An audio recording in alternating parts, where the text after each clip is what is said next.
Salve, criaturas estelares, criaturas que estão habitando a Terra neste momento. Vamos aqui iniciar e inaugurar uma nova comunicação, um novo segmento de estudos para o Livro dos Espíritos, esta obra que não é obra para espiritistas, obra para espíritas, é obra para qualquer criatura, é um compêndio de questões filosóficas sobre tudo aquilo que aflige a humanidade desde épocas remotas, desde épocas anteriores à Grécia Antiga, enfim, das humanidades anteriores e das humanidades superiores, enfim. E aí temos a simbologia, e já falávamos em outro estudo, quando tratávamos em A Vida no Mundo Espiritual, mas vamos tratar aqui também, no estudo do Livro dos Espíritos, sobre uma nova ideia, precisa de novo nome, por isso o espiritista, por isso o espírita, espiritista. E aí, lá em 1857, houve esse processo de coletar, de perguntas e respostas, até que convencesse o professor Hippolyte Léon Denis Rivaio, até que ele se convencesse de que realmente era hora de despertar, era hora de vir exatamente como aquela programação que era alguém que estava no esquecimento, fechado, que precisava, né? Não mais aquelas outras, né, emanações como Ian Hus, como a Akhenaton e outras tantas manifestações do próprio espírito que era um espírito que já alcançava essas ideias, né? Mas que ali estava no esquecimento e precisava despertar, tanto é que frases, inclusive no filme, vai ser ouvida como histórias para dormir, e não são histórias para dormir, mas ele descobre, ele lembra, vamos dizer assim, é permitido que seja o momento correto para que as criaturas possam despertar na encarnação, naquele processo de esquecimento e lembrarem-se quem são, integrarem-se com quem são, e assim fez-se Kardec, fez-se Allan Kardec, o druida celta. Vamos lá. Que é Deus? Provas da existência de Deus. Deus é um ser individual. Atributos da divindade, diz assim o capítulo 1. Estamos falando novamente dessa edição, esta edição bilíngue, e temos aí a primeira pergunta, permanece na edição de 1019 perguntas, que é a versão subsequente, mas diz: que é Deus? Deus é a inteligência suprema, causa primeira de todas as coisas. A segunda pergunta, que corresponde à pergunta número 4 no Livro dos Espíritos mais atualizado, é: onde se pode encontrar a prova da existência de Deus? Então, a primeira ideia, representando Kardec, representando a humanidade de sua época, a humanidade posterior à sua época, inclusive de alguns séculos, mas perguntando. Uma vez que perguntamos que é Deus, omitindo o artigo, não estamos definindo, não estamos, de alguma maneira, reprimindo o conceito, né, tentando encaixar na nossa compreensão um conceito que nos foge à compreensão. Então, que é Deus? Que seria Deus? Que se constitui por Deus? Que é Deus? Inteligência suprema, ou seja, inteligência. Então, se nós somos imagem e semelhança de Deus, nós somos seres de inteligência. Se somos seres de inteligência, por que escolhemos tanta ignorância? Por que escolhemos ignorar e viver em sofrimento se podemos alcançar essa inteligência e despertarmos como inteligência suprema, como parte dessa inteligência suprema, como fractais do Criador, como fractais dessa inteligência suprema?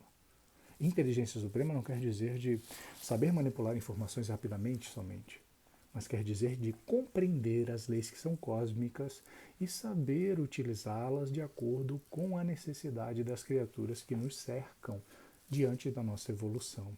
Causa primeira de todas as coisas. A respeito do processo criacional, a respeito do processo de espíritos, a processo de criação das almas, por seu pensamento, por sua vontade. Estamos mergulhados no oceano chamado no hausto do Criador, no pensamento do Criador. E aí onde habitamos, onde vivemos nessa grande onda.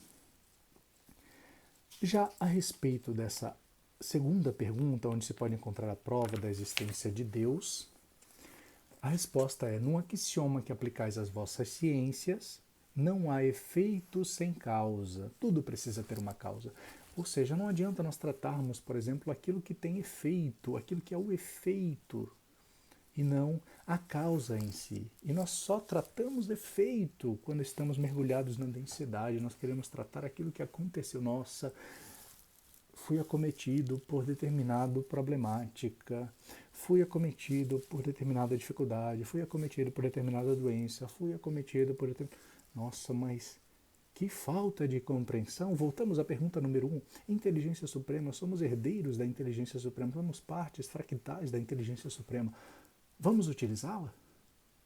Vamos despertar? Vamos sair do ortodoxismo? Vamos sair da ortodoxia? Vamos sair daquele processo de mentes, de mentalizar, de mentes presas, se na verdade é respirando, é sentindo a vida através do centro de força cardíaco, do centro de força daquilo que a figura que representa, né? O coração como inteligência suprema da alma, né? Esse centro de força. Claro que nós temos todo o processo que vai se ligar a uma mente, e a mente como instrumento, mas nós estamos falando da inteligência suprema, da causa primeira de todas as coisas. Se nós estamos em Deus, na causa primeira de todas as coisas, é através da vontade de Deus. E quando nos alinhamos à vontade de Deus, nós estamos plenos no universo. Plenos. Seja feita a vossa vontade, ó reino de Órion. Seja feita a vossa vontade, ó Criador absoluto. Por quê? Por que dizemos seja feita a vossa vontade? Ela será feita. Mas, como nós também somos co-criadores, como nós também somos criaturas, nós dizemos seja feita a vossa vontade, não a minha. Porque a minha ainda está distante da vossa vontade. Porque o meu ponto de vista, o meu raio de desenvolvimento espiritual, o meu raio de observação daquilo que é cósmico e espiritual, ainda é extremamente diminuto. Eu não consigo tomar decisões cósmicas baseado em produções terrenas. Eu não consigo tomar decisões cósmicas baseadas em questões galácticas. Diante de tantos e tantos universos, diante de tantas e tantas galáxias, diante de tantos e tantos planetas e de tantas humanidades. Como posso eu querer julgar se toda criatura que participar de algum processo seja dessa ou daquela forma? Eu posso observar, anotar que neste determinado quadro do espaço-tempo as criaturas têm essas características. Perfeitamente compreensível no histórico cósmico, nas memórias akáshicas, nos processos akáshicos. Mas é preciso entender e voltar. No axioma em que aplicais as vossas ciências, não há efeito sem causa. Procurai a causa de tudo o que não é obra do homem, e vossa razão responderá. Estrelas, planeta, é obra do homem encarnado? É obra do homem? Do Homo sapiens sapiens? Ou é obra dos engenheiros siderais, como co-criadores em plano maior, respeitando e unidos com a vontade de Deus? Para crer em Deus, basta lançar os olhos sobre as obras da criação. O universo existe, logo tem uma causa. Duvidar da existência de Deus seria negar que todo efeito tem uma causa e avançar que o nada pôde fazer alguma coisa. O nada não existe. O nada não existe. E a terceira pergunta, para fazermos uma pequena pausa nesse estudo, estudos mais curtos, mais sucintos, mais profundos de alguma maneira, que consequência se pode tirar do sentimento intuitivo que todos os homens trazem em si da existência de Deus, que corresponde à pergunta número 5 no Livro dos Espíritos, na versão de 1019 perguntas. Que Deus existe. Que Deus existe. Não duvidais. Não vos perdeis em labirintos infindáveis. Que Deus existe. Mas não podemos parar por aí. Não podemos compreender apenas que Deus existe, que é a inteligência suprema, a causa primária de todas as coisas. Nós podemos, através das características que já podemos analisar, que vamos avançando em análise, compreender outras e outras características de Deus.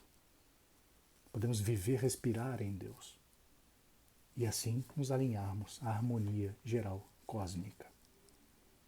Assim,